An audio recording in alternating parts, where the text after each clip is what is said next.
And we're ready whenever you are, Mayor. Thank you. Good evening, and thank you for attending tonight's City Council meeting. For those who are attending remotely, the camera in council chambers is set up to show those attending in person tonight. The platform we are using has a raise hand feature. You'll notice a picture of a hand in the upper right-hand corner. When we reach the point in the meeting where the public has the opportunity to address council, you can click that button to be given your opportunity to address council. Please stand for the Pledge of Allegiance. I pledge allegiance to the flag of the United States of America, the republic and for which which it stands, one nation under God, indivisible, with liberty and justice for all. Kathy, would you please call the roll? Mayor Tulley, Here. Councilor Selly, Councilor Powers, Here. Councilor Scamperly, Here. Councilor Stevenson, Councilor Trim, Councilor Weaver, Here. quorum present. And I would note that both Councilor Silly and Councilor Stevenson are out of town this evening and have asked for permission to be excused. Any consensus to agree with that, Council? Yes, yes. We have two presentations tonight, and we'll begin with Dr. Kearney Copeland regarding an environmental behavior study. Dr. Copeland. Hi, everybody. Thanks for the time tonight. I have a few slides to share with you, but I'll start by saying my name is Kearney Copeland. I'm a resident of Ogdensburg, and I teach at St. Lawrence University. I teach environmental psychology and design, and that is what I'm here to talk to you about tonight. As our class, what we'd like to propose is doing a study and survey and strategy development for pro-environmental behavior in Ogdensburg. And what that would consist of would be a short survey that would be on social media, asking folks who are interested in participating to answer 10 to 15 questions about environmental values, environmental actions, from which the students would then create a strategy that would be proposed to council to support pro-environmental behavior. The goal of the project is really just to grab this information from residents. There's been many surveys and studies done through the DRI. I think we have a good idea of some of the activities people want to do.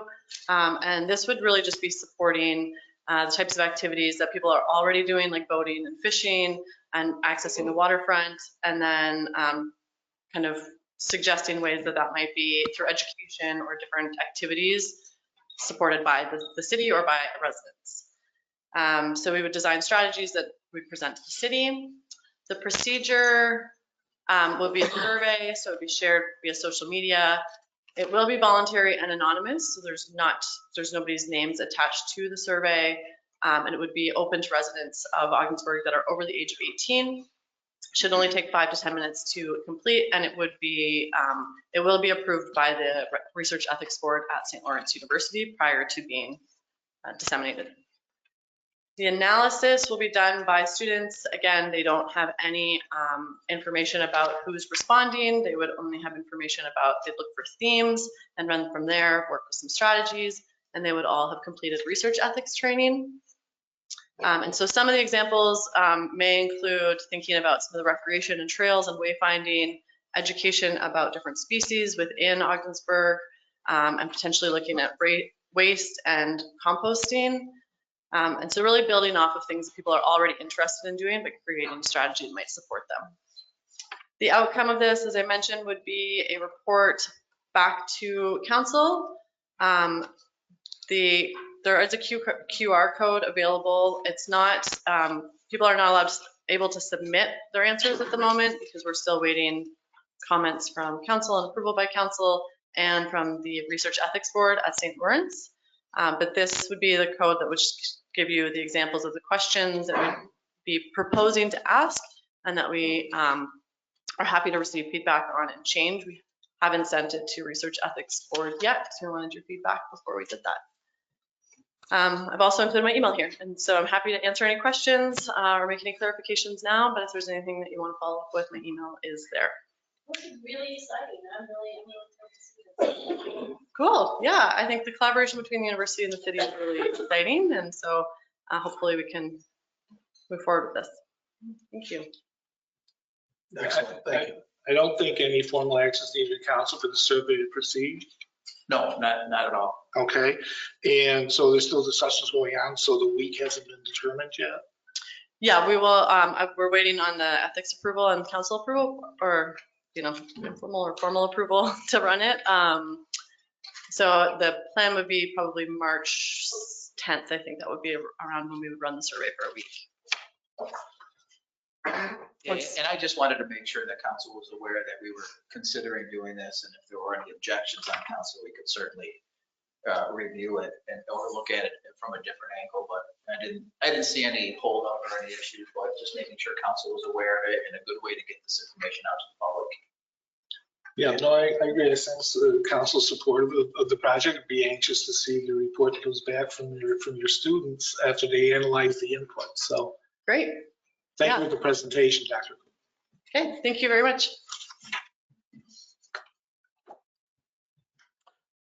Next, we have a presentation from City Manager Fonda Cronus and Public Works Director Shane Brown regarding 2025 brush collection process. Thank you, Mayor. I'll ask Shane to join us up here on the podium. And Shane, before we begin, has an exciting announcement.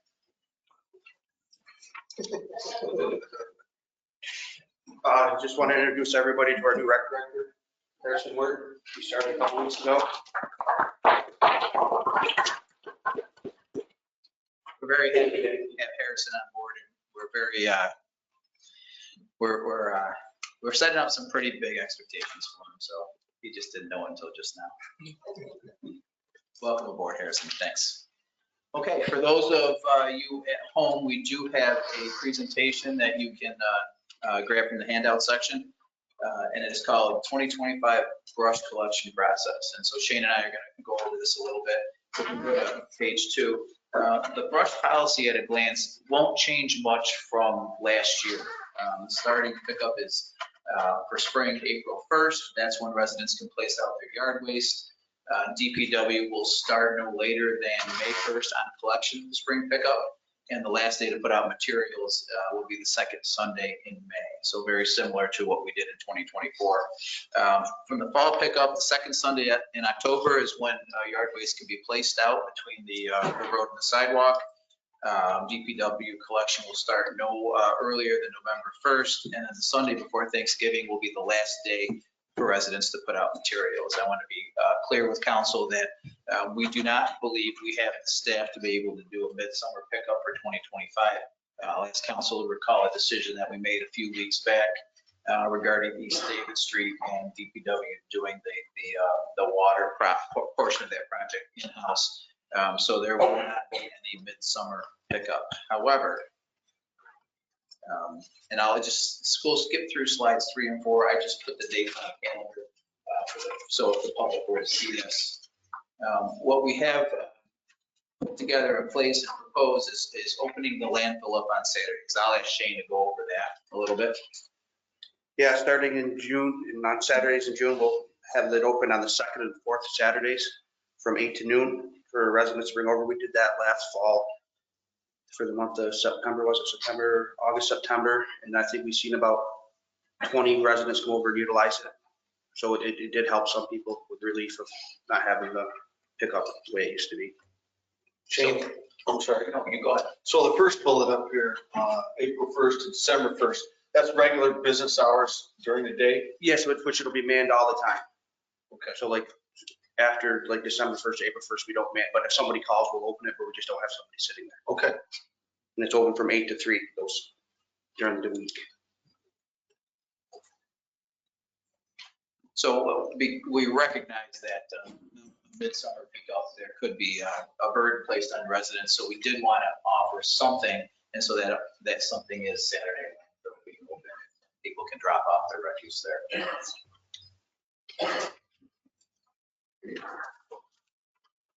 And if we move to the next slide 6, Shane, you want to go over the type of yard waste that's acceptable and maybe what's not acceptable? Yeah, it's green waste, leaves, grass, small branches, twigs. They can be no longer than 6 feet in length and 6 inches in diameter to be accepted at the landfill, which is it's been the practice since, quite a few years ago. And the only other new thing that we're sticking with from last year is we do charge, contractors to bring in their trees and stuff like that, which has showed a big slowdown in what's been brought over there, so which is helping us at the other end of running out of, room over there too. All right, thank you, Shane. So moving on, I know probably the enforcement process is something that council is going to be interested in. So I thought we'd touch on that a little bit. And what we decided to do, and we started this kind of as a pilot program last year, was our first point of contact with the residents going to be the door tag that I think we talked a little bit about last year, but we think that's the best way to announce that there's a violation in place, right? So a code enforcement official will notice a problem with brush. They'll complete this door tag. They'll hang it on the door, and it basically says there's a problem, and we would like you to fix it. It gives the code officer's name, the date of inspection, and the address for the property. In conjunction with that, the code enforcement will send out a letter. The hope is to get voluntary compliance quickly, and that's what the door hanger is all about. But we do have to send a follow-up letter. The goal would be to have that violation corrected. The resident will call codes and say, hey, my address is such and such. I got the violation notice. We've corrected it and we're good to go. If it's not corrected, then the address will be sent to DPW after 5 business days. And then DPW will correct the action. So that's kind of how we envision it. I think the door tag takes a little bit of a kinder, gentler approach. We're also reviewing and rewriting the letter to take a more kinder, gentler approach. But the bottom line is the municipal code is the municipal code. If we do need compliance, we're hoping for a voluntary compliance as much as possible. Right. And I do have the fire chief here as well if we need to get into any more details on the enforcement side of that, since this team is mostly going to be the folks in codes that will be handling this. Shane, I have a question regarding the landfill itself. I know in the past that we have to get permitted by the DEC to keep filling this area, right? Yeah, they come in and inspect our landfill usually once a year. I mean, COVID put it off a little bit. They just inspected last year, but yeah, once it's full, they'll shut everything outside down. And then you could open another one, but it'd only be a 1 acre parcel, and the city itself would be the only people to be able to put stuff in, pick up stuff in residents once it's full. I know a lot of the branches and twigs used to get picked up and taken to the energy plant in Watertown. Has there been a new plan yet? We did budget this year to have it chipped, but they're going to chip it and leave it on site. So we're trying to find ways what to do with it once it's chipped, so we just don't have to push it over and fill it. Okay. If we get enough, maybe we can give it away to the residents. Oh, there'll be enough. Okay. So when the tag is placed as a residence, and on the tag is noted the date of inspection is listed, how is that communicated to code enforcement? Code enforcement will be the ones putting the tags out. Okay. And in the letter that goes out, how long will it take before the letter goes out? Next day? I think the plan is the same day later that day or next morning. The same day. All right, and then how many days does the resident have to address the issue? The resident will have 5 business days from the time of the letter. Okay. Yeah, because my concern is that type of immediate turnaround, because I think there were instances last year, we had a couple community members speak to us about getting a letter that asked them to remedy the situation, and because of delays or whatever in the mail, they're getting the letter the day they're supposed to correct the problem. Yeah, so there still may be a delay occasionally, but they'll still have 5 days. So even if it's a 2-day delay, they're gonna have 3 days. And we'll work with them. If they call and say, I just received a letter, then obviously we can extend the time. Okay. As long as there's some flexibility there. Yeah, and again, it's 5 business days, so there's probably going to be a weekend in there too. So the 5 days is really 7 days in most cases. And let's not forget that the door tag is an immediate notification too. So they're put on notice right away that there's a problem, and the letter just is a follow-up to that. So we're trying to hit a resident multiple times to ask them to correct an issue. You know, I noticed on this tag that says unregistered vehicle. And I know we've had complaints over the years of people with with just car parts and things like that. I mean, it's not good. And I don't blame them, you know, calling on their neighbor and stuff. And then there's an issue that the junkyards don't always take a vehicle unless it has a title now. And so I don't know if codes has remedied this situation or New York State has it all, or because we get stuck with parts of cars sticking in people's yards and they can't move them. So. Yeah, there are a lot of challenges that we have.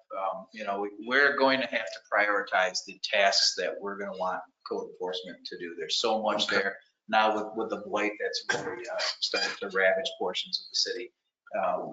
We're going to have to prioritize and take our limited resources and figure out what we want to do. And that's one of the challenges that we have, absolutely. Okay. Any other questions by council? Okay, thank you for that presentation. Next, we have two public hearings tonight. The first is regarding an ordinance to amend Chapter 27-22 of the Augsburg Municipal Code entitled Ethics Code of. It is going to be bill number 14. I will open up public hearing up now. If anyone attending in person would like to speak regarding the public hearing, please come down to the podium and you will have 5 minutes to speak.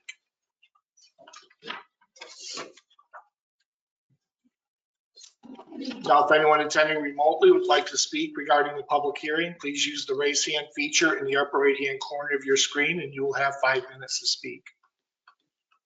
I do not see any hands raised, Mayor. So I declare this public hearing closed. The next public hearing is regarding an ordinance deleting section 199-39 of the Augsburg Municipal Code entitled Local Incentives Extended. It is going to be bill number 15. I will open that public hearing now.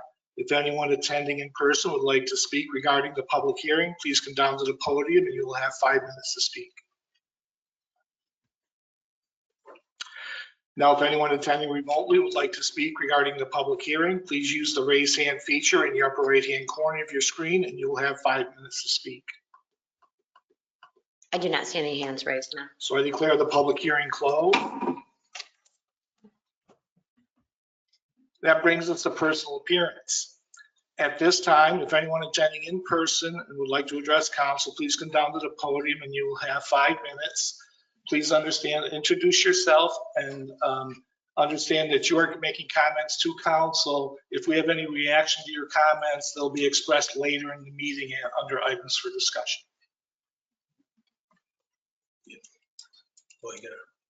Good evening.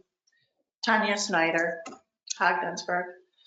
On July 1st, 2024, the city manager entered into an employment agreement with the city of Ogdensburg at a pay rate of $140,000. At that point, agreed to item number C19 of the city charter and other charter requirements. On January 13, 2025, City Council passed a resolution to hire 2 interim planning and service firms to help with the planning duties till somebody was hired to the first position and to be paid hourly rates for services. Tonight, under bill number 23, a resolution will be presented to council that an interim to help write grants. $50,000 has been allocated in the budget for these services until somebody is hired for this position. Tonight, under bill 24, a resolution for our city manager of 8 months to receive a temporary stipend of $3,500 monthly plus retro back pay from January 2024, as stated in the agenda tonight. The planning department remains unstaffed, has significant increase of workload, as stated in the charter. That's his responsibility to take care of it as a city manager. We are already hired 2 firms to assist, possibly 3 to assist with grant writing, planning duties after tonight. Let me remind you, when the budget came out, it was made clear we didn't have any extra money. We didn't have any extra money for the police department. We didn't have any extra money for safety of Ogdensburg. We didn't have any extra money. So we're going to see that the allocated money is coming from the planning salary. What happens when we can't get when we get a new city planner, and the allocated money for the city planner has already been depleted. I think everybody in the city that works as city staff deserves a raise, but that's not how it happens. Council, I asked you to think wisely tonight before voting.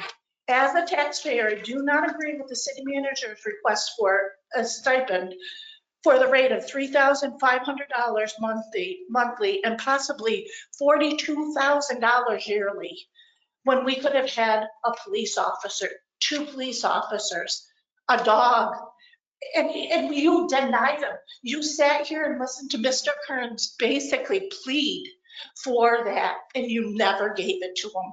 And you want $42,000, that's 3 times the amount of money that most of the people here at City Hall are making. That's all I have to say tonight.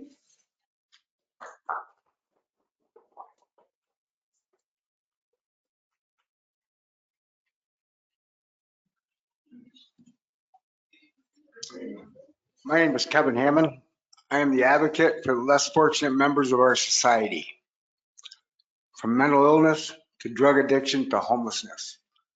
I come before you tonight to ask the council and all the taxpayers to back the form and foundation of all this grant money laying in the coffers of our federal government and our state government by using the library system to help these people with job training, building self-esteem, and taking care and be positive members of society. I want to also say a little prayer to our people in blue. Good luck with what's going on down there dealing with Crazy Kate. And thank you all for having me here tonight, and God bless you all. Good job,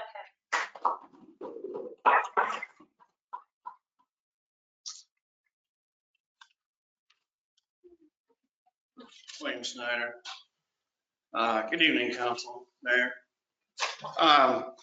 So yeah, just to echo on my wife, I certainly don't see why the city manager should be given that much money to do his job. So the other part of that is I want to thank the council and the city manager for denying a request of refund for water and sewer rates that I was unfairly charged for. So not only that, I was given no explanation as to why I was denied this. So I think I justified why I needed it or why I was entitled to it. Yeah, the response was denied. No explanation from anybody. Got an explanation?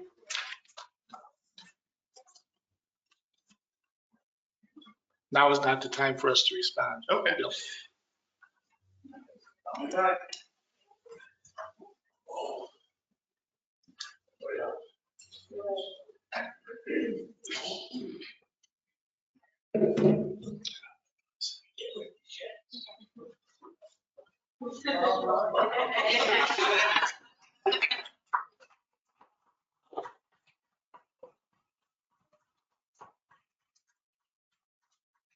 Did you take the highway?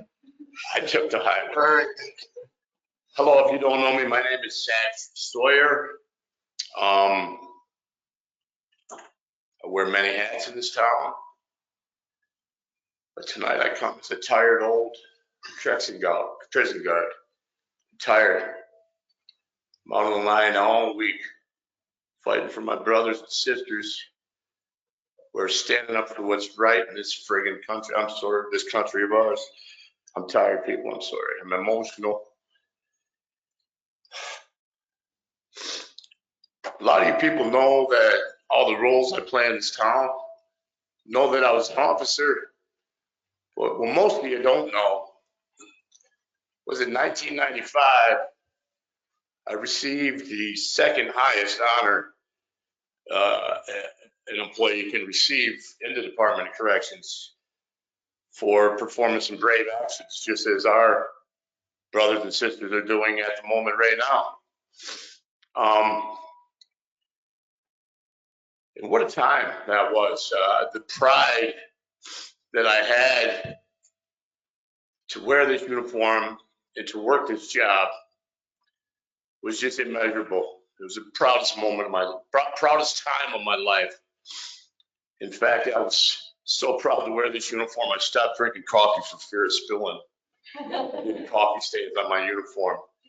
Loved getting up every morning, putting my uniform on, getting my mind ready, and making that drive into work, not knowing what or if I'd have to do anything at all that day, hoping I wouldn't have to do anything, prepared if I'd have to do whatever it took. The reason I came here tonight, I was hoping to present a resolution just to help us expedite getting our men and women out of that situation. Unless you've walked that walk, there's no way you can understand. And due to an unfortunate inconvenience, I won't be able to present that resolution tonight. But what I will try to do is I will try to articulate why I think it's very important that we should have been able to get the ball rolling on a resolution tonight. It's been a long time since I cried, but brings back a lot of emotions.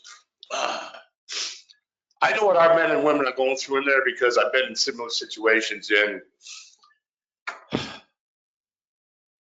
even when we get them out of there, and believe me, I'm not here to scaremonger anybody. I know the men and women that are in here. I went in there last night and I talked to a few people.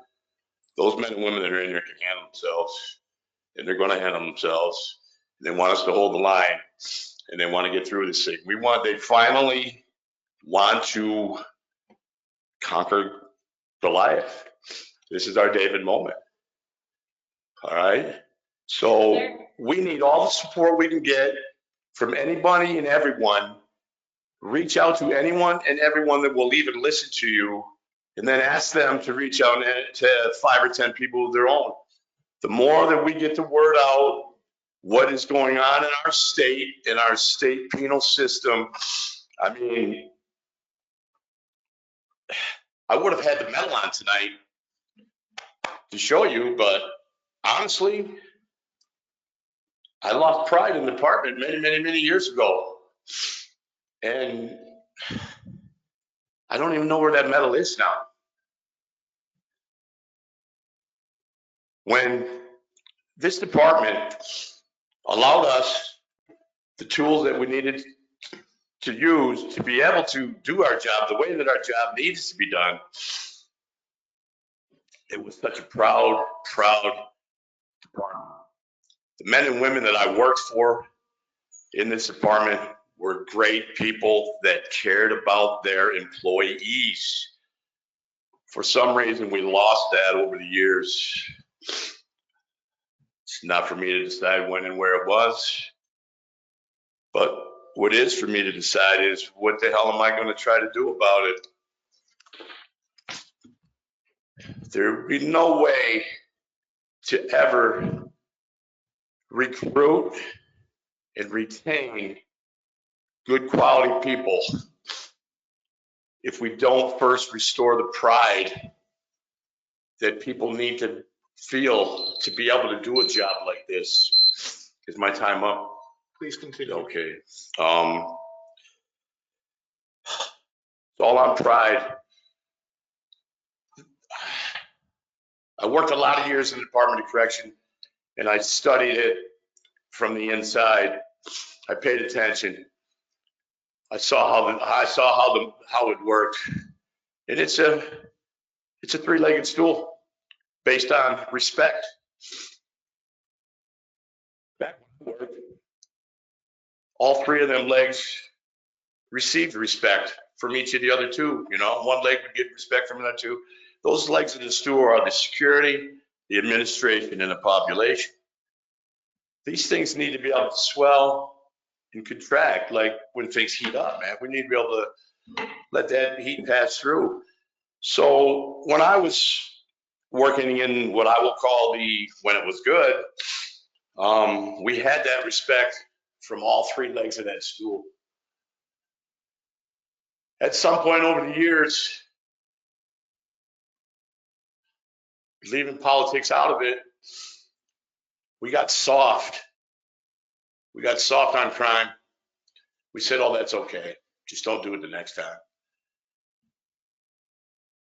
And once proud men and women that I worked with lost that pride,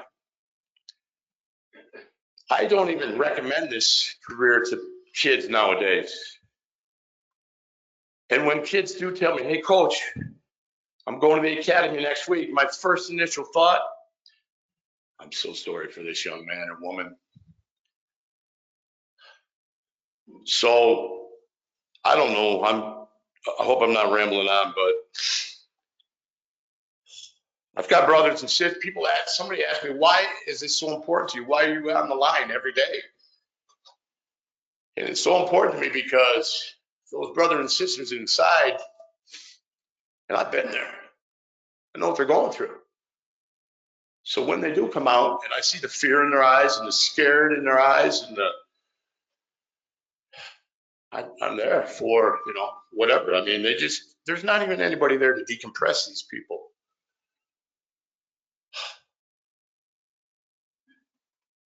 But it was inconvenient to introduce a resolution to ask our senators and our politicians to please expedite this and please get our people out of these dangerous situations. And please make this profession proud again.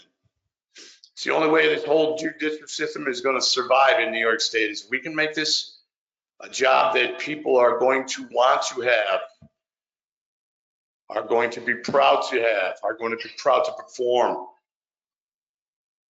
This is unheard of nowadays, but I don't know where they are, 27 years in the department. I have 15 perfect attendance certificates. So for 15 years, at some point in my career, I went to work every day because I was proud to put this uniform on and go protect and serve men and women of this great state of New York. However, that pride has been stripped from the great men and women of the state of New York that want to do this job. I don't know what to say. Pray for the boys inside, men and women inside every night. I pray that this ends very quickly. I worry if politics get involved that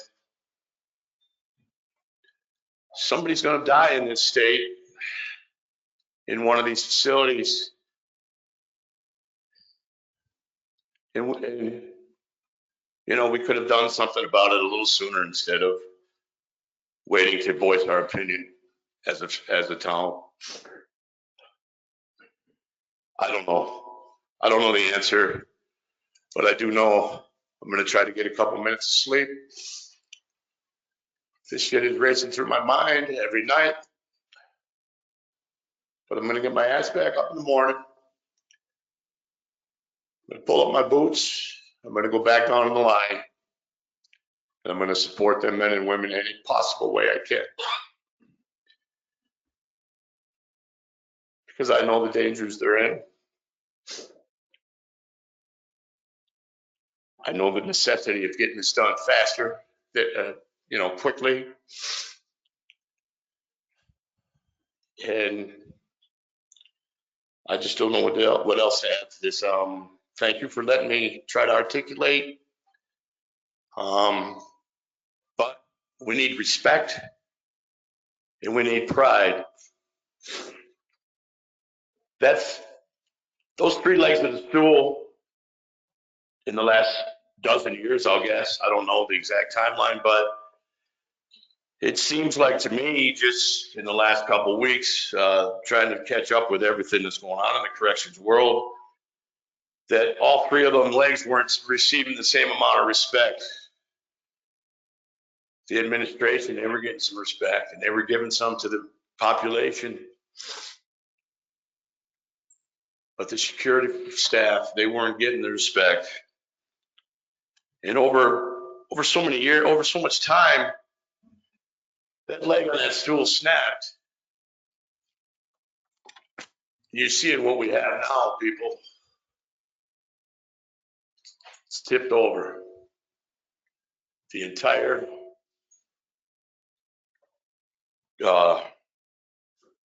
correction system is tipped right over. Now, on the positive side of that, and what has me encouraged, is that I believe there is going to be some change. I really do.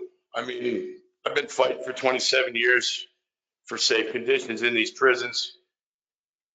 And even back when times were good, it was still difficult to do our job. Guys still got hurt. Inmates still got hurt. But each one of them legs got the same amount of respect.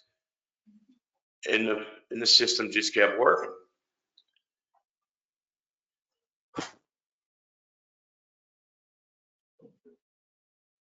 We got to find a way to restore the pride in the Department of Corrections.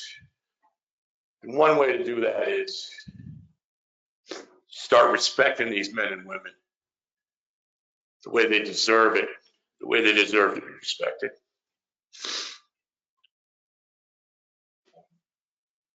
Amen. I guess, thanks for letting me share. Council, do you have any questions of me? Any questions about any of this? Not at this time, it wouldn't be. Oh, I'm sorry, I'm sorry. It's okay. I don't know the rules here. That's all right, Satch, but I don't know this legal stuff. I just tackle people, sir.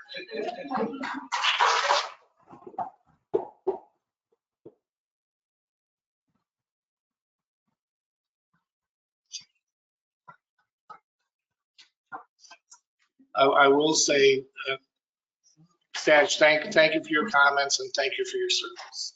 Thank you, Pat. Tough act to follow there. Good evening. My name is Ashley Marshall.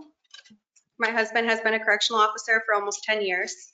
When a midnight call awoke us out of our sleep on Wednesday, facility lost, officers trapped, my husband raced to his workplace and has been on active duty ever since. The look of utter disbelief and despair on his face is something I will never forget and never want to see again, as he was racing to suit up in his uniform and out the door towards danger. Not many people would willingly run to uncertainty and crisis, but my husband and his fellow officers do every day without thinking twice.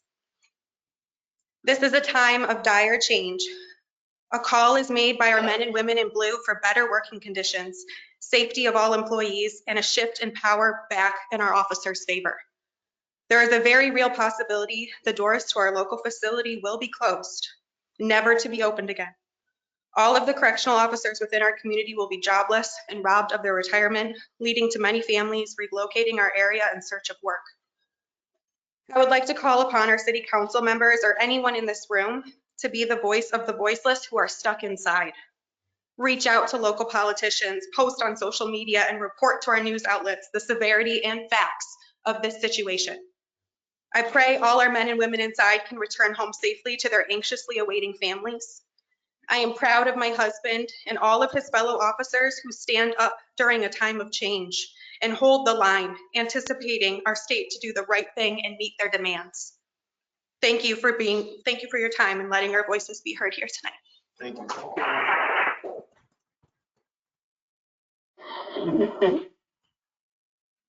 Just forgot to say one thing.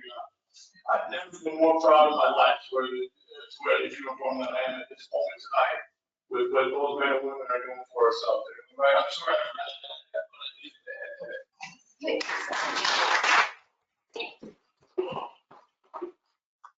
Good evening, everyone. My name is Megan Congleton, and my husband is a sergeant at Riverview Correctional Facility. He is also one of the leaders of our CERT team. He has been in corrections for 12 years.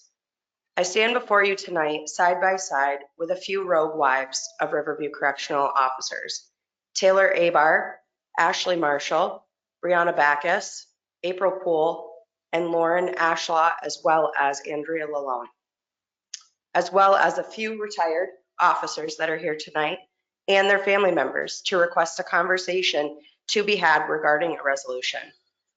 Expressing our commitment to officers in correctional facilities statewide that keep our state running, but especially to Riverview, who keeps our local community running. I met my husband and the father of my daughter in 2018 at Riverview Correctional. I also met some lifelong friends during my time there. Having once been a DOCS employee for nearly 3 years, I know exactly what these officers and civilians face daily. I've seen the violence, I've read the files of pedophiles, rapists, murderers, gang members, and more. I've personally seen officers' photos taken just after being assaulted. I've seen firsthand inmates threaten staff as well as nurses and officers. I've seen inmates hit on female staff in an attempt to hurt them or take advantage. However, they were all unsuccessful due to the bravery of those officers. To be honest, I'm glad that I left DOCS when I did. But every single day that my husband goes, as well as my friends go behind those gates, each one of us here in gray hold our breath. Recently, this strike has brought all of us that you see here together.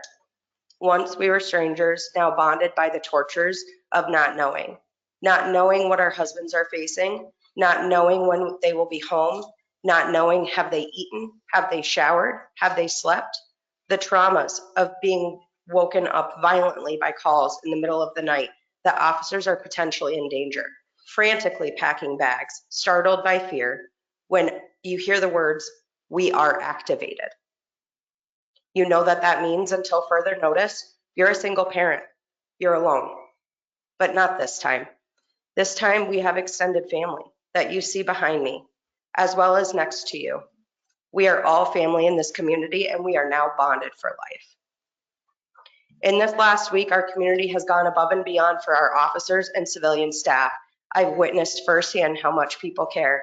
Nobody will ever be able to understand how grateful we are for the contributions, donations, and the support that we have received for Riverview Correctional Facility.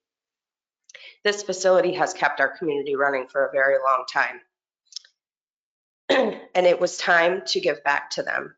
And our community showed up in very large numbers. To close, I want each of you to understand that these officers and civilians will never be the same after this. Some will never be able to pull themselves together. Some will never be able to pull themselves together. I want everyone here today to understand that once this strike comes to an end, it doesn't end for those behind the walls. These officers may lose their careers. They may walk away from their careers. They may walk away from their retirement. They may leave this area. They may struggle internally for a very long time. We need to continue to support well after this strike ends. My husband is on his 6th double since Wednesday at 11 o'clock in the evening. I don't know how much longer our CERT team can sustain this pace, but I urge you to support a resolution that represents crucial steps towards maintaining a future for our city. Thank you. Thank you.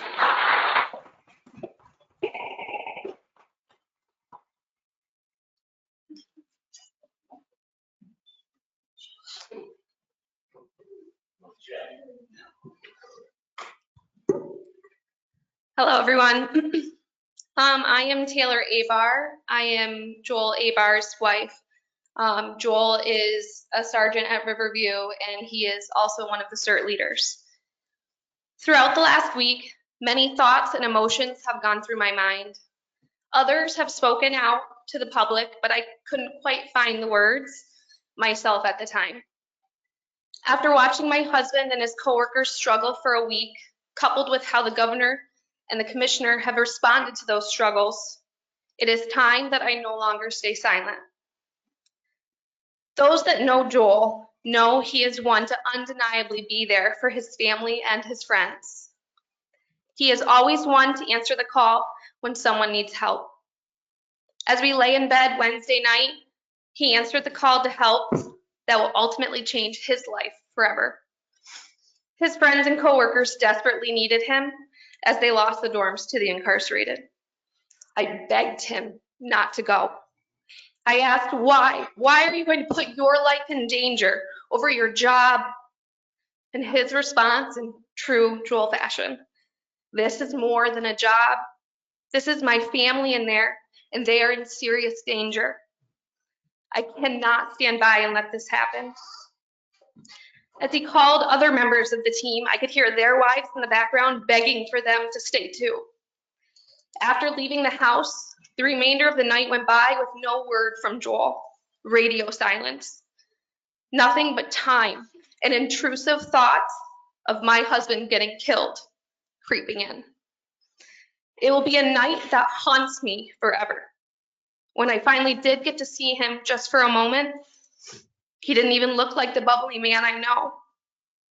The man I saw looked like he had come back from war. He and his coworkers saw and experienced the unthinkable. Since that horrific night, Joel sees us for about 4 hours per every 24-hour shift. During that 4 hours, he refuses to sleep in bed and instead lays on the couch so he can hear the sounds of his children playing. My 5-year-old son has cried every day. I have cried every day. My 1-year-old daughter asks for Dada every day. And we are considered the lucky ones. My nephew, still in his 1-year probationary period, clocked into his shift at Franklin on Wednesday and is yet to leave the facility. If he leaves, he is fired. The state wants us to sugarcoat this in the media. They don't want the public to know the true conditions of the prison system. However, they cannot deny the issues that are right in front of their eyes. HALT Act is allowing extremely dangerous criminals to walk among those just trying to serve their time. Incarcerated on incarcerated injuries, as well as incarcerated on officer injuries, have both skyrocketed as a result. Making body scanners optional is not only a waste of money, as visitors refuse to use them, but it is compromising the safety of the prison by allowing lethal drugs such as fentanyl and K2 into the facility. No, COs are not having panic attacks. Most of all, requiring a person to work 24+ hours in a living hell is cruel and torturous. Many of these officers have stuck it out because they have no other choice in this economy. You see, this is not just a job for these men and women. They are not the state's puppets. It is their livelihood. For some, it is their only income during a time when families are struggling financially. But despite all of that, they aren't even looking for money. At Riverview specifically, these men and women continue to be in this incredibly dangerous situation because they know if we lose the jail, we hurt the city. They are willing to put their lives on the line, especially my husband. I know he has spoken out personally about that because he loves the city.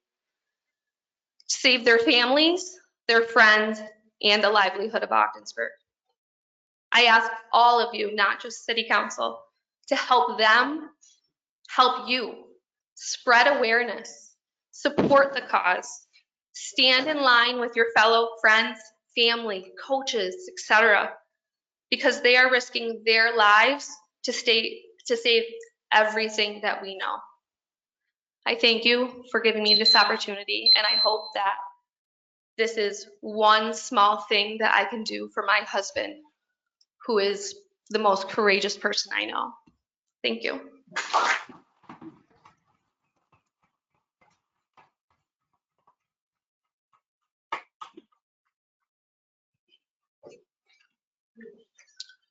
Now, if anyone attending remotely would like to address, I think Bob wants to speak to all our resolution. Excuse me.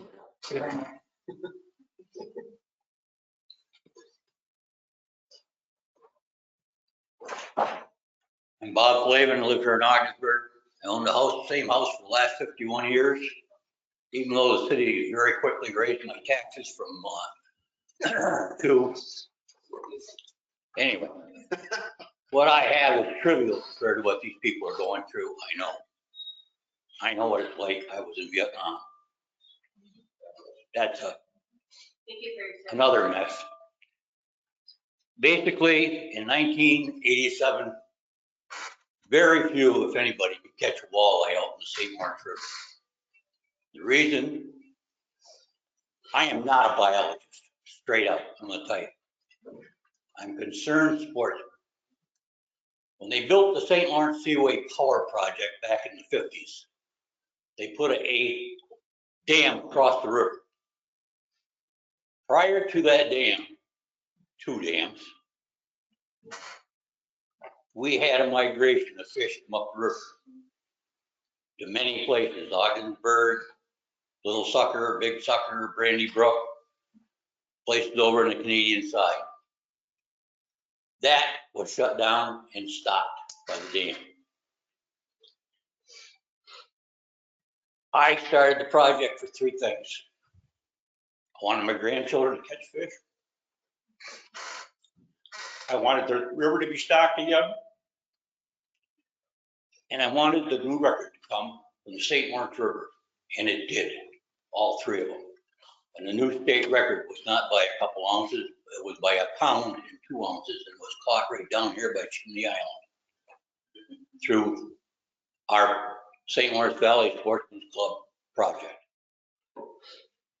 The state now wants to shut it down because they claim there's sufficient walleye coming into the Oswegatchie. When we first started, it was us and on the Canadian side, Hoople Creek. Nothing personal, but the Indians are raping Hoople Creek now, which leaves Ogdensburg to supply the fish for the river. Yes, Brandy Brook is putting a few out, and so are the others. We should keep the project going. What the state is looking for us to do, sportsmen, is to go out into the St. Lawrence River, find spawning grounds, report it to them. They will look at them, and if they think it warrants it, then they will improve the spawning grounds. Well, let's back the thing up 1 minute. The fish come into the Oswegatchie because when they first come in, it's 40 degrees. That's what time Mother Nature wants them to start spawning. The St. Lawrence River is not 40 degrees. It doesn't get up into the 40s until mid-June. So those fish aren't out there spawning in April like they want us to go and look for. The state of New York, unfortunately, as with these people, is run by New York City and Albany. And no idea what is going on up here in our world. I have these river charts from back 1910, 1911, showing red bills down here. 99% of you people, probably more than that, never even knew that there were 11 islands down there, red mills that went north and south across the river. When that glacier went back to dump, it made spawning grounds on each side of the river, fast white water. That fast white water was spawning. In between those 11 islands was nursery area for the walleye, the northern, muskies, and all the other fish to grow in. They were taken out. What was put to tie that one island together down here was put up on top of a hill. And that, now the hill, what anybody says, that is river bottom, and then the contaminated soil. We need to keep the project going. I'm supporting Danny and his resolution. Thank you. Thank you, Mark.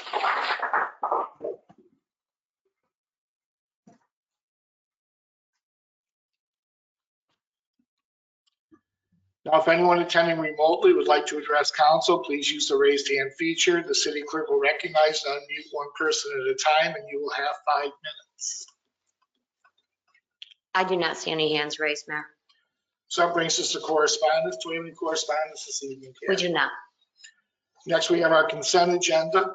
that the claims as enumerated in general fund warrant number 4-2025 in the amount of $619,977.63, and library warrant number 4-2025 in the amount of $0, and capital fund warrant number 4-2025 in the amount of $750, and community development fund warrant number 4-2025 in the amount of $75.98, and community renewal fund warrant number 4-2025 in the amount of $0 as audited, being the same, hereby are ordered paid. I so move. Second. Kathy, please call the roll. Mayor Tulley, Yes. Counselor Powers, Yes. Counselor Scamperly, Yes. Counselor Trim, Yes. Counselor Weaver, Yes. approved. We do not have any appointments tonight, so that brings us to items for council action. Our first item of business, we read by City Manager Fonda Crones. Thank you, Mayor. An ordinance to amend Chapter 27-22 of the Ogdensburg Municipal Code entitled Ethics, Code of. I'll move that. Second. Any questions or comments? I will make a motion to amend Section D of this proposal. In the first line after city manager, insert or unpaid municipal officer, so that it reads, ethics complaints filed against the city manager or unpaid municipal officer shall be referred to the city council for review. Members of our boards and commissions are officers and subject to the code of ethics. So I have a motion and a second. Any discussion on the motion to amend? All right, Kathy, would you call the roll, please? Counselor Powers, Yes. Counselor Scamperly, Yes. Counselor Trim, Yes. Counselor Weaver, Yes. Mayor Tulley, Yes. approved. And now we have the motion. We have the vote on the motion as amended. Correct. You ready? Please call that roll. Counselor Scamperly, Yes. Counselor Trim, Yes. Counselor Weaver, Yes. Mayor Tulley, Yes. Counselor Powers, Yes. approved. Our next item of business we read by Acting Assessor Lachelle Dilcox. Good evening. An ordinance deleting section 199-39 of the Ogdensburg Municipal, words are hard, sorry, code entitled Local Incentives Extended. I'll move that. Second. Any discussion? Catherine, please call the roll. Counselor Trim, Yes. Counselor Weaver, Yes. Mayor Tulley, Yes. Counselor Powers, Yes. Counselor Scamperly, Yes. approved. Our next item of business we read by City Manager Fonda Cronis.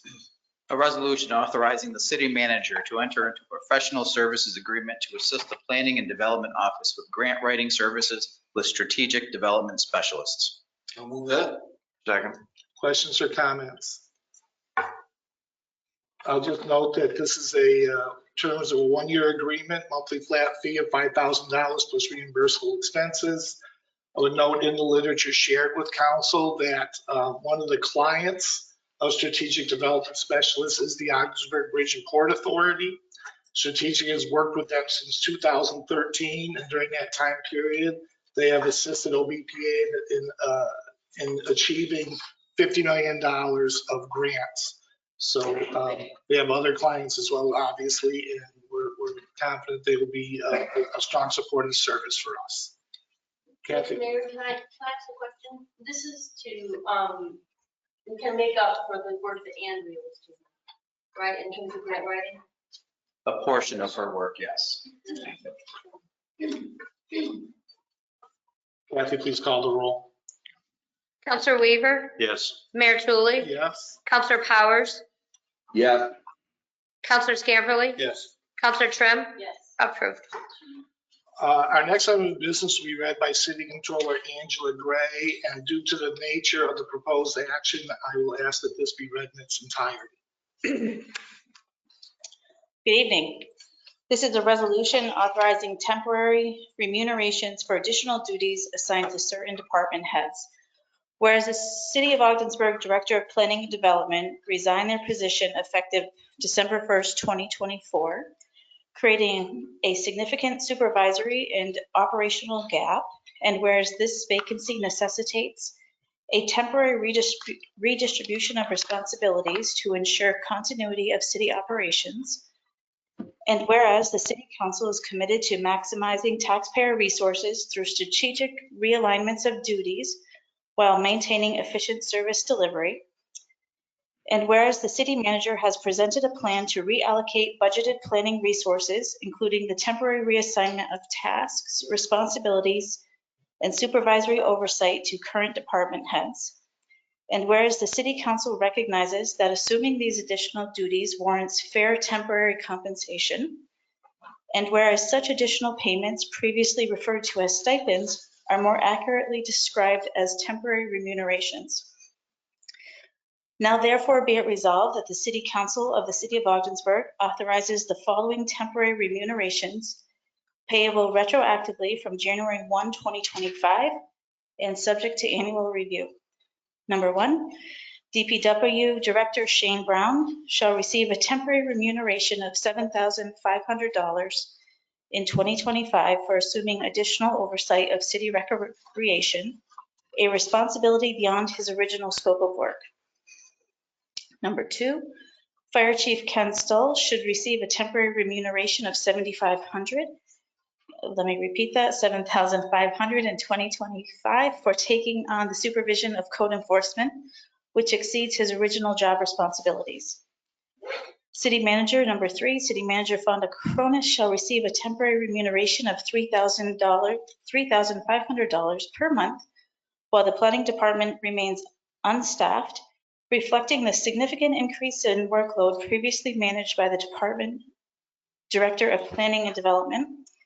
This amount shall be reduced to $2,000 per month once a planning staff member is hired, as the full departmental workload cannot be placed on a single new hire immediately.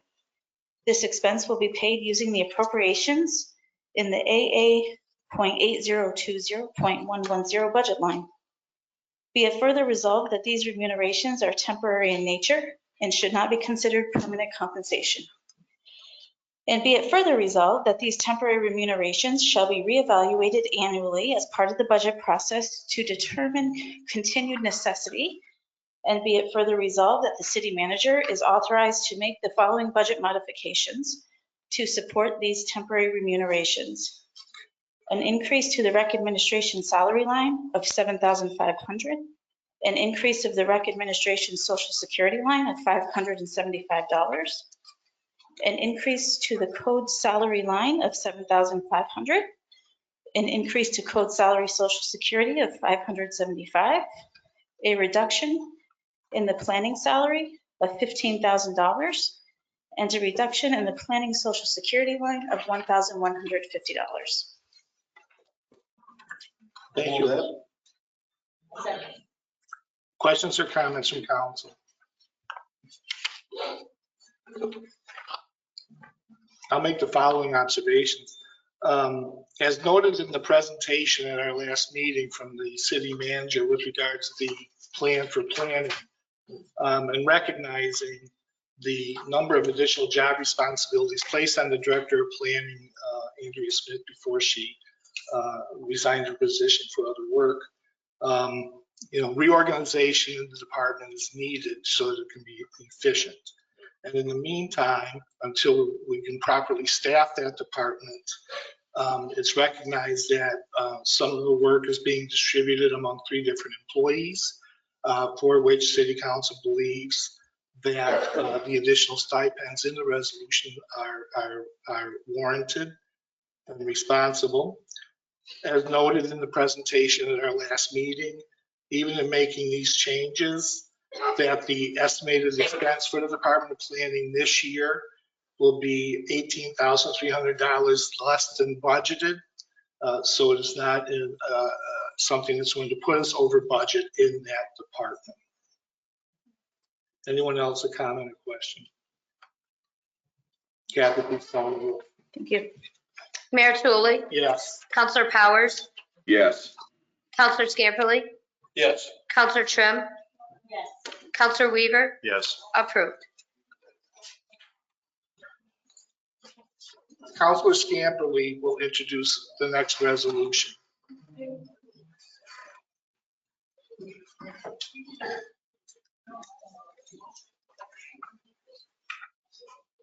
Resolution opposing the decision by New York State Department of Environmental Conservation to discontinue the walleye restocking program in the St. Lawrence River.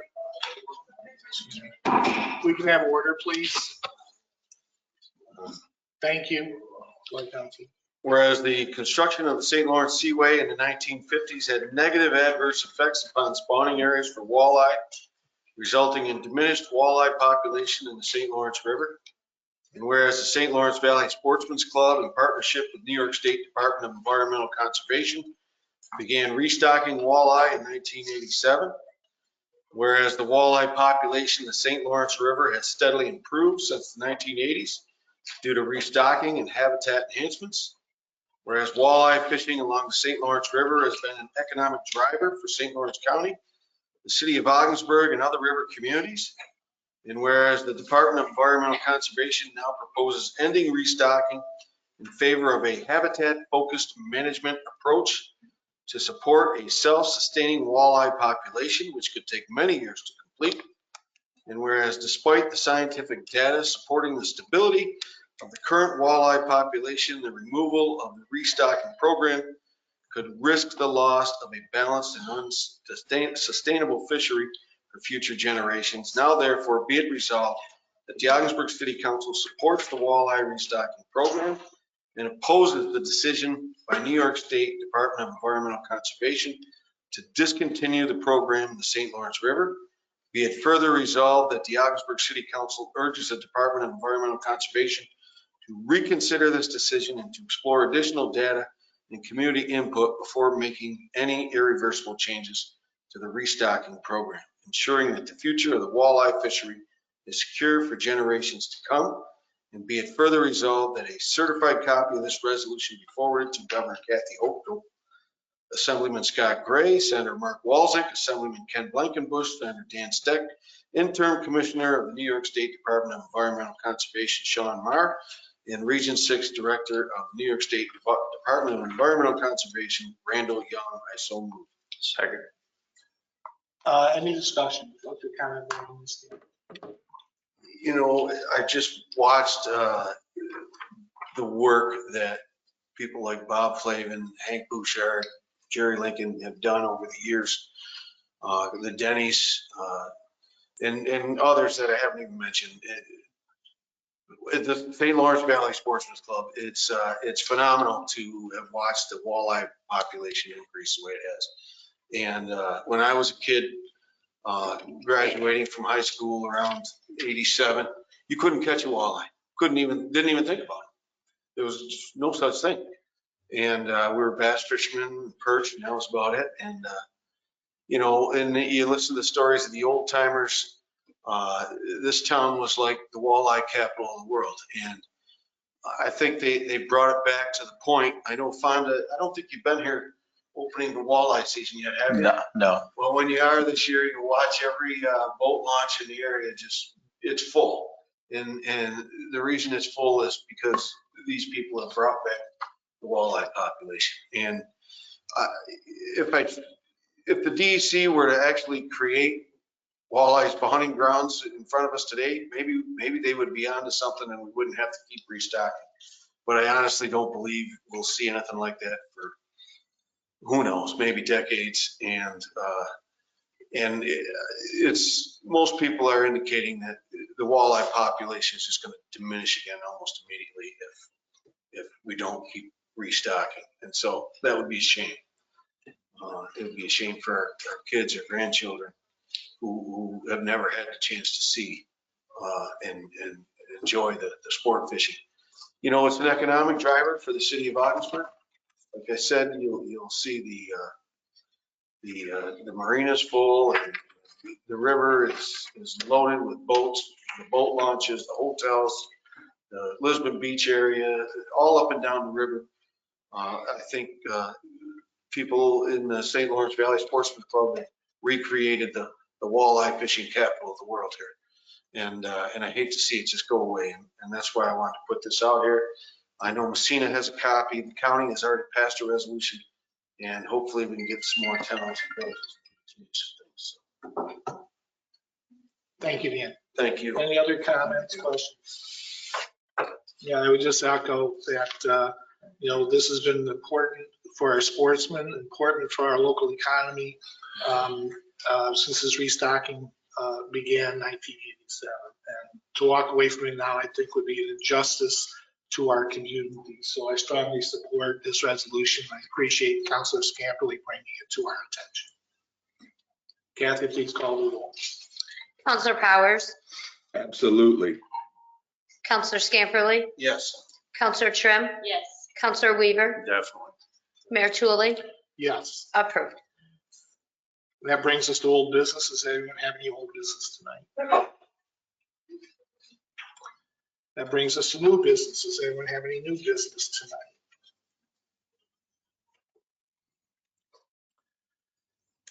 That brings us to items for discussion, and we'll begin with City Controller Angela Gray. I just have one item for awareness happening in the comptroller's office. We, in January every year, are presented with the school's delinquent property school taxes for collection. We collect those until a certain point in time. When those remain uncollected, they're remitted to St. Lawrence County and re-levied on the tax bill. We've never really had a formal date of collection for these delinquent property taxes since we have had a change in our collection procedures. And frequently the calls come, when is the last day to pay my school taxes, in the comptroller's office. And so the policy we would like to institute and plan on instituting is that the final collection day will be October 31st. Therefore, we get that date ingrained in the minds of the community, and there's really never a question of when the last day is to collect the school taxes. So last year, for point of reference, we collected school taxes through late November, but that pushes on the window that St. Lawrence County has to, reconcile with us, prepare the next year's tax bill. So in concert with the county, we will have a policy that we will collect those in the city of Ogdensburg through 10/31 of each year, and then we'll remit those to St. Lawrence County in early November for re-levy.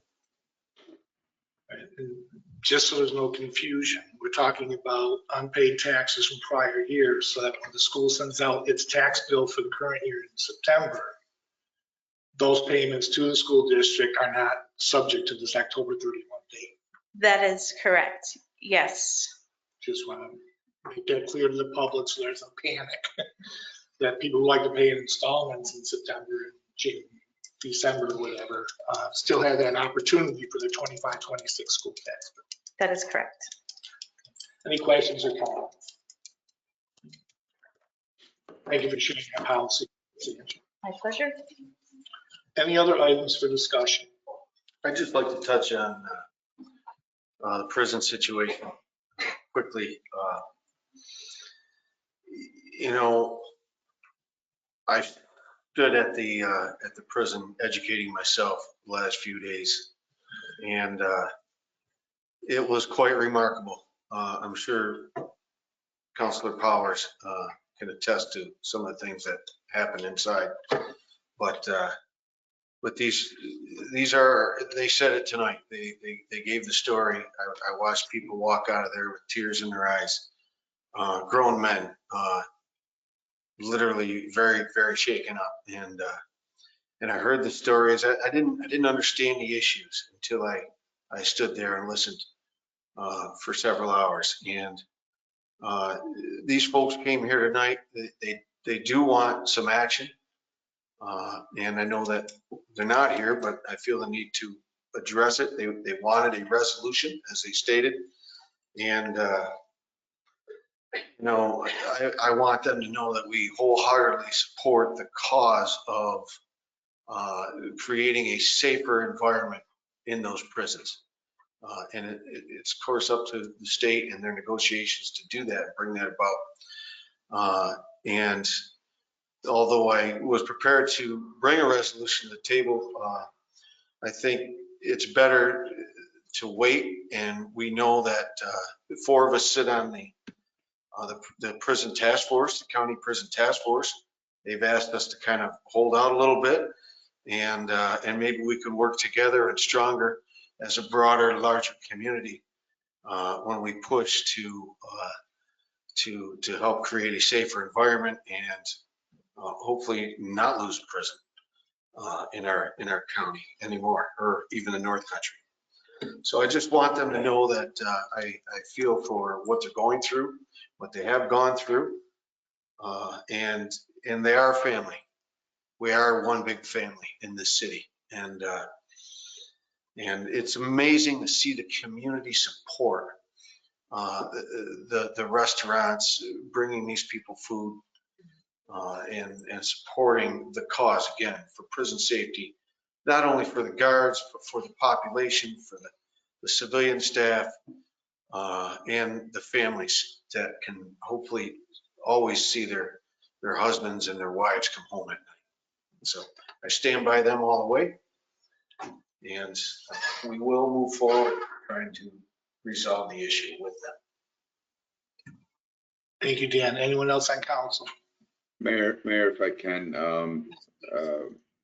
thanks, Dan, and you know, you're absolutely right. These are tough times, and everybody who spoke tonight, and everybody who showed up there, made very valid points. I had the pleasure of working with Satch Sawyer for many years across the state, and not only that, but in the union world. And this agency is going to change. There's going to be a lot of changes. Lives have changed over this, and you know, these are tough times. And you know, as a former leader of that union, I preached about many of these things that they spoke about, and unfortunately, it fell on some deaf ears in some of the legislature. But you know, these are tough times. It's very tough for these people, and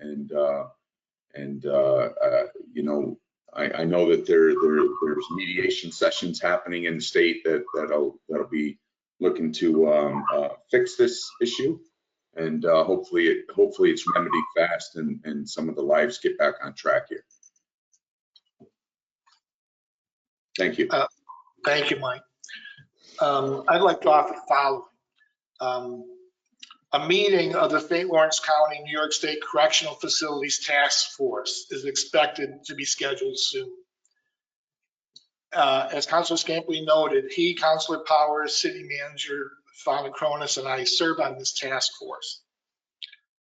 I believe this task force functioned well last year when the governor's 2024-25 executive budget proposed the possible closure of up to 5 New York State correctional facilities. The task force gathered data that was shared in our efforts to lobby for keeping New York State correctional facilities in St. Lawrence County open. Much of this work is done behind the scenes as the task force teams with Assemblyman Scott Gray, Senator Mark Walsick, and Senator Daniel Steck and their respective staff to effectively communicate our message in support of our prisons in a consistent, efficient manner. As an example of the city's efforts to support Riverview Correctional Facility, I share a letter I wrote to Governor Hochul and Commissioner Marticello last July 29th, after the state announced its decision to close Great Meadows Correctional Facility and Sullivan Correctional Facility. Governor Hochul, Commissioner Marticello. The City of Ogdensburg thanks you and your administration for recognizing the excellent work by all administrators, security, and civilian staff at Riverview Correctional Facility in its implementation of the DOC's mission statement, that being to provide sound rehabilitation models for incarcerated individuals through the many educational and vocational programs with a high degree of professionalism, integrity, and efficiency. We recognize decisions to close a correctional facility are difficult, and we are pleased that St. Lawrence County facilities were not listed in this last week's announcement. Our prisons offer outstanding programs that have proven track records in helping to rehabilitate incarcerated individuals and help them get ready for life outside the walls. For over 3 decades, the Riverview Correctional Facility has provided some of the most comprehensive, creative, and safest services within the entire dock system. I highlight low unusual incident rates and a number of vocational and academic programs as examples of the strengths of North Country Prisons. The city looks forward to working with you in docks so Riverview Correctional maintains an ongoing success story for the benefit of the incarcerated. In my opinion, the many strengths I stated in this letter continue at Riverview, and they will be shared again in our efforts to avoid closure of Riverview Correctional Facility at any time in the future. It is my hope that the current stresses in the state correctional system can be addressed soon, and in so addressing will result in a safer environment for correctional officers, civilian support staff, and inmates. You know, and just to echo Councilor Scamperly, you know, we continue to support efforts for a safer work environment for all involved. You know, and our local representatives, state representatives for Ogdensburg, Assemblyman Scott Gray and Senator Mark Walczyk, they have Riverview's back. Okay, I was fortunate to run into Assemblyman Gray Saturday. He was here during the Battle of Ogdensburg reenactment. I had a chance to visit with him for a few minutes. We talked about the Riverview situation. And I know he and his staff, and in talking to Senator Walczyk's staff, you know, they are making every effort to fight on our behalf and on behalf of the families of the COs, family of civilian support people at the prison. You know, we're making every effort, you know, in a manner, in such a way where, again, much as this is done behind the scenes, but there is activity going on. And I just want to share that with the community, you know, we care. Anyone else? Any other items for discussion? Yes. I have one more. Yeah, please. We talked about, in our discussion on the trail, I brought this up before, and I'm just going to bring it in again. It doesn't really have to do with the trail, but we're in a situation where we're looking for sales tax revenue, big time.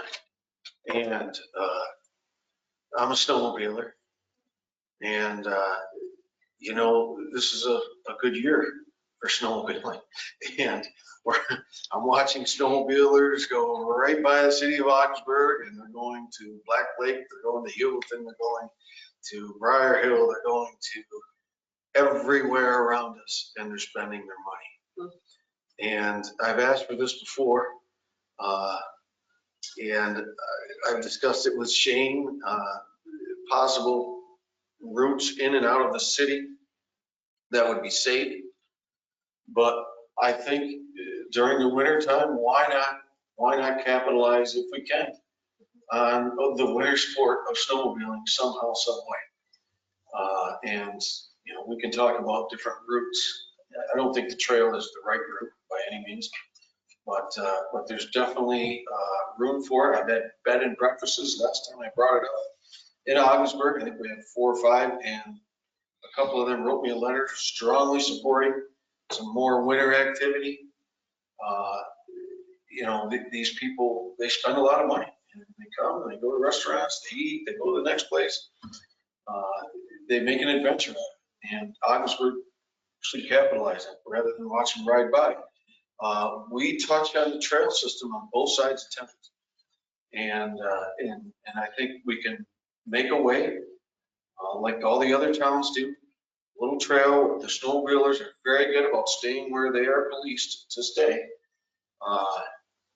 And I think we can bring them to town. Sometimes, a couple times a year, or different organizations will put on drag racing with snowmobiles. I mean, we're sitting on the Diamond property. Other people talk about doing it on the river.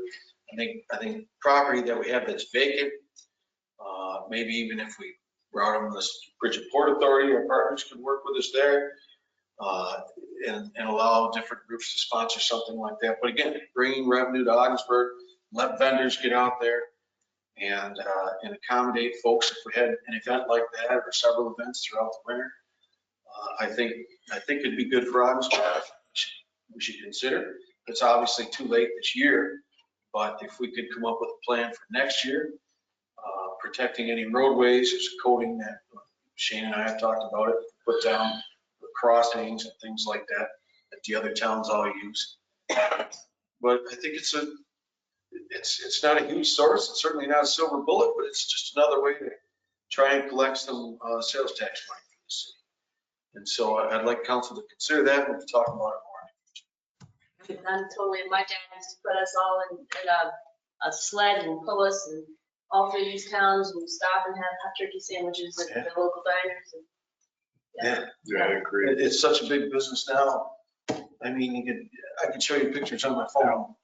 250 snowmobiles, you know, at the VFW in Hamilton last weekend. You know, same thing, all the other areas around, they're just parking lots are full. Why are we letting them go by and not capitalize? I think the businesses in this town would appreciate us trying to figure out a way to get them in. So safely. And I don't know if the police chief is with me or not on this, but. No, but something we can have some management, you know, nice little idea for a new recreation director, maybe to take the ball and roll with, you know, as he gets his feet wet. But I think it is an idea worth pursuing. I'm glad you brought it up, Dan. Thank you. Any other items for discussion? So that brings us to citizen participation. At this time, if anyone attending in person would like to address council, please come down to the podium and you will have 2 minutes. Yeah, you can go again.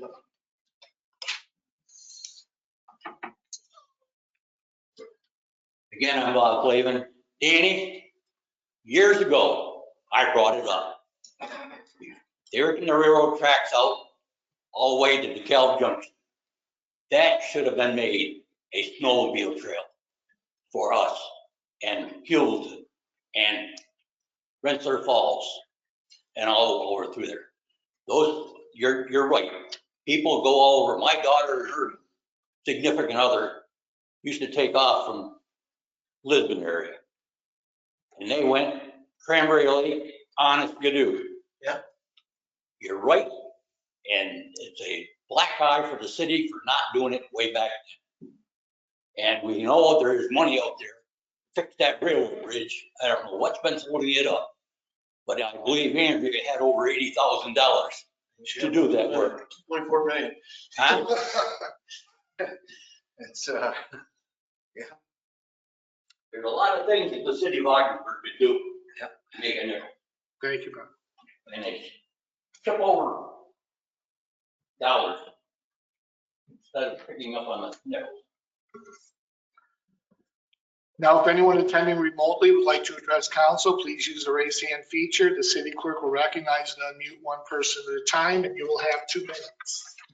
The first individual is registered as Greg McNamara, and I will unmute that individual now. It appears you are self-muted. It appears your line is open, sir. Hello, can you hear me? Yes, sir.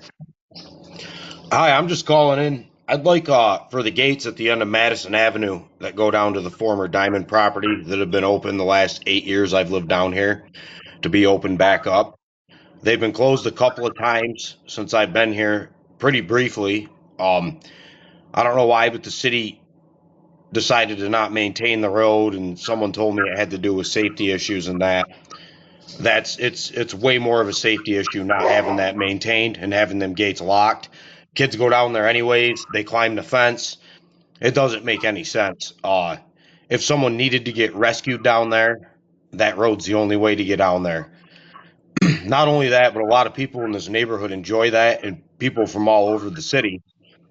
You guys are complaining about the DEC wanting you to stop the walleye program, and then you go and shut a gate where people can get down to the river to go fishing if they want in the wintertime. So I'm just nicely asking you, if we want to get into an argument about safety issues, I can do that at the next meeting, and I can make the city look pretty ridiculous in that aspect. So thank you for the time. Have a good one. Thank you, Greg. I do not see any other hands raised, Mayor. All right, we have resolutions to adjourn to executive session. The first, whereas City Manager Fonda Cronus requests an executive session with members of the Augsburg City Council to discuss proposed, pending, or current litigation.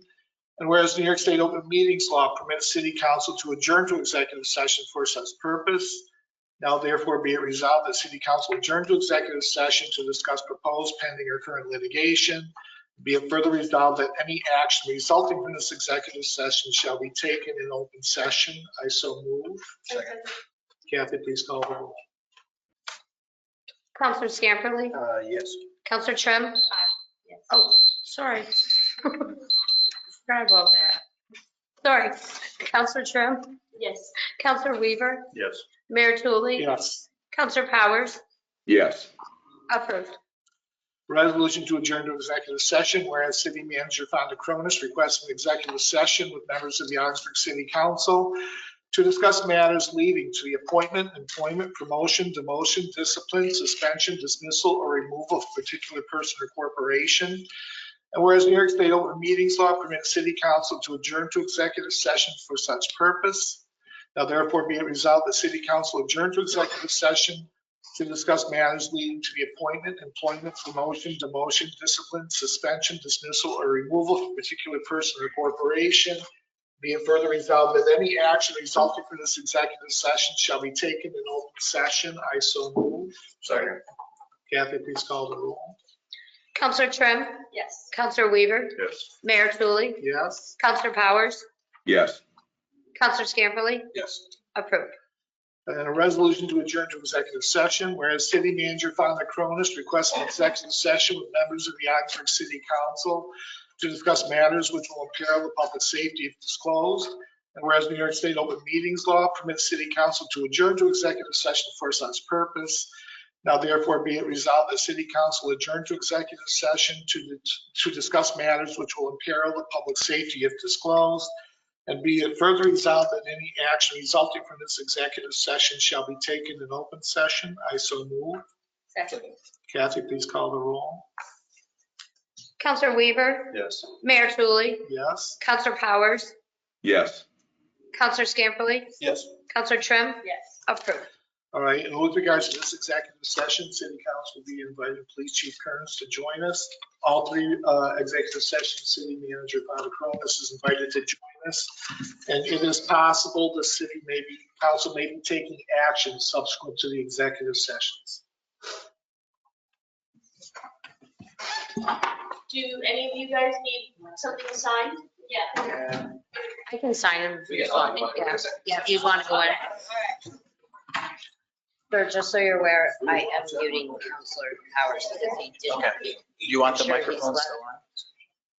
Or do you want to click off, but you have to remind me? I know, I'll see. You gotta remember, my day, one of the volunteers. Yeah, no, I, Tell you something to do. Work for a month when you get motor speed. Ladies, if you want to go over here, I can sign. 1 year. Once a night. You know, went and Thunder Bay and back, you do every day. All in. okay.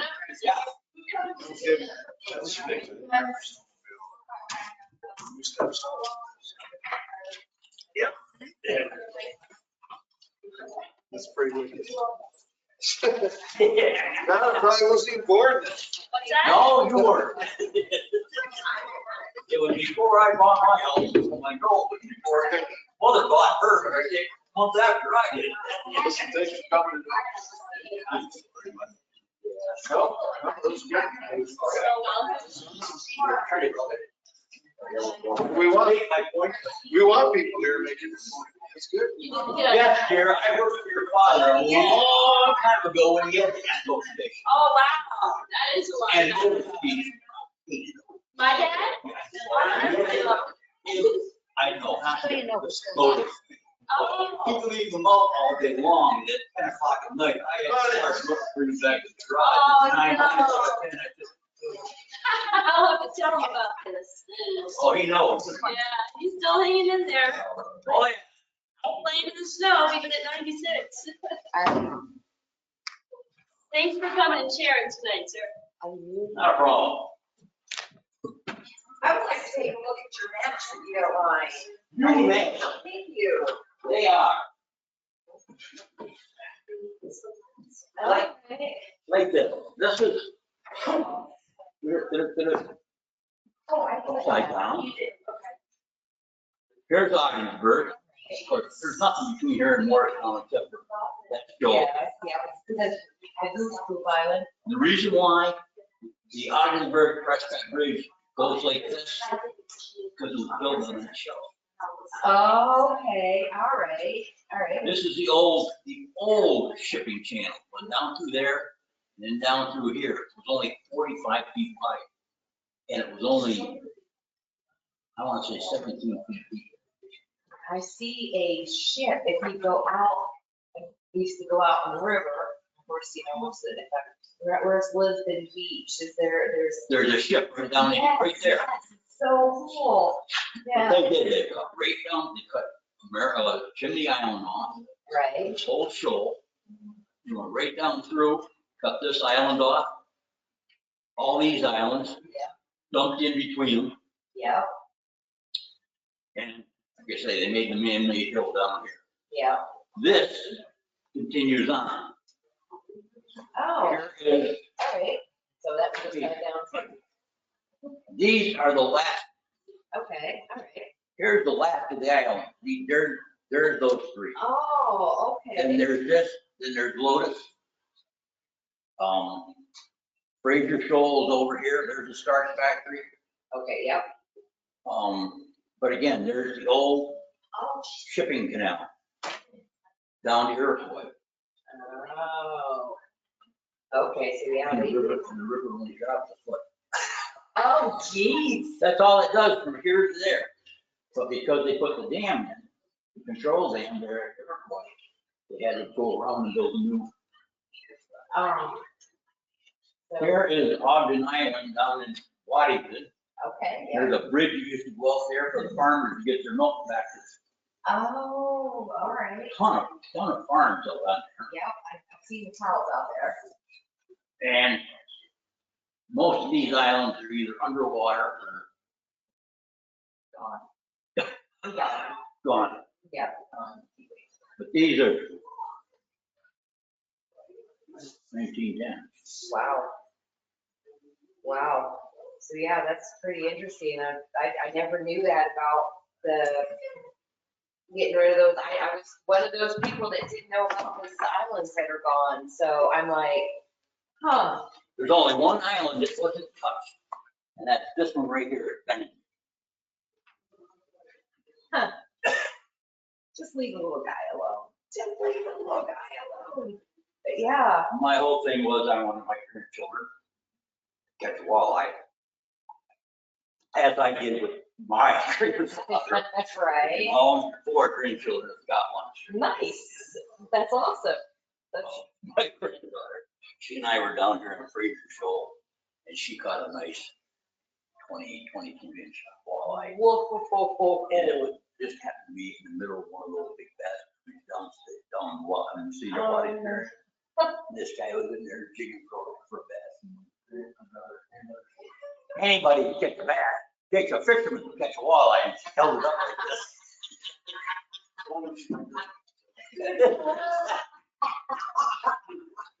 Sure, love it. Well, thank you for letting me look and take my breath.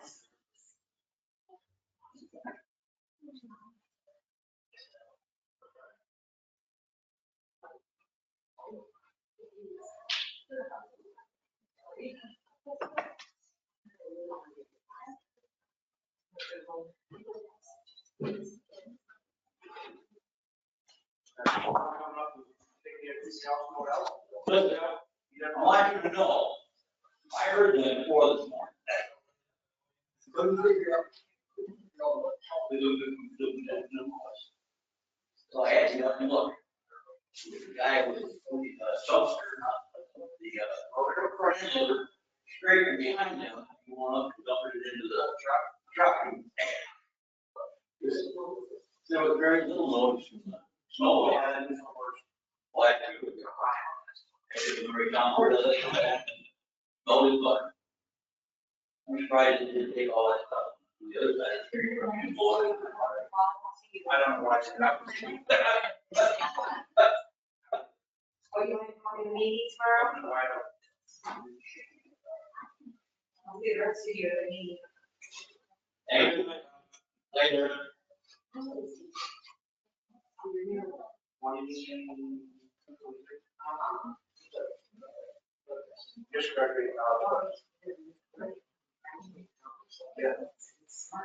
Yeah, he's got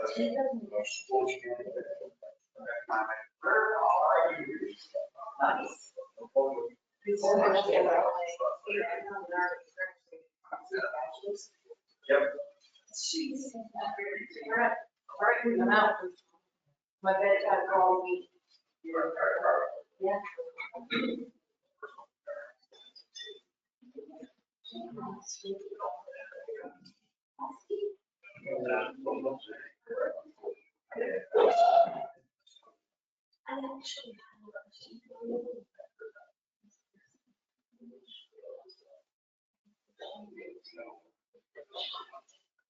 Send it before you minute.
So wait for Council Powers to walk in. And he is back, sir. You just don't see his picture, but he's there. There he is. All right, let it be noted that all members of City Council in attendance tonight have returned to chambers following executive session. And at this time, I ask the city manager to introduce a resolution. Certainly, thank you, Mayor. A resolution authorizing and approving a settlement agreement to the matter entitled Mack versus Stephen Jelly, Jeffrey Skelly, and City of Ogdensburg. Whereas there is pending litigation against Stephen Jelly, Jeffrey Skelly, and the City of Ogdensburg regarding defamation and false arrest, in which the City of Ogdensburg is a named defendant therein, in parentheses, the action. And whereas the action alleges multiple causes of action against defendants Stephen Jelly, Jeffrey Skelly, and the City of Ogdensburg. And whereas the court has negotiated settlement in principle and the plaintiffs had agreed to accept $30,000 in full and final settlement of all claims. And whereas it is in the best interest of the City of Ogdensburg to resolve this matter with respect to the plaintiffs without further litigation and enter into the proposed agreement as it shall settle all allegations against the defendants and avoid protracted litigation. Now therefore be it resolved that City Manager Fonda Cronus is hereby authorized, subject to city attorney approval, and directed to execute the proposed agreement and execute such other documents as may be necessary and appropriate to effectuate the settlement with the plaintiffs. Someone care to introduce this? I'll move that. And just a comment for the community that in accepting this settlement that was negotiated with the court, we believe that the net expense to the city in terms of legal expenses, and at this time we're providing legal support attorneys to Mr. Jelly, Mr. Skelly, as well as the attorney representing the city, that the net legal cost today of $30,000 to $35,000 plus a $30,000 settlement will fall short of what the estimated legal costs could be if we continue further in this litigation. So we believe it's in the best interest of the citizens of the city to accept this settlement as negotiated. Any other comments? Kathy, please call the roll. Mayor Tulley, Yes. Counselor Powers, Yes. Counselor Scamperly. Yes. Counselor Trim, Yes. Counselor Weaver, Yes. approved. And with that, I'll make a motion to adjourn. Second. All in favor? Aye. Meeting Aye. adjourned.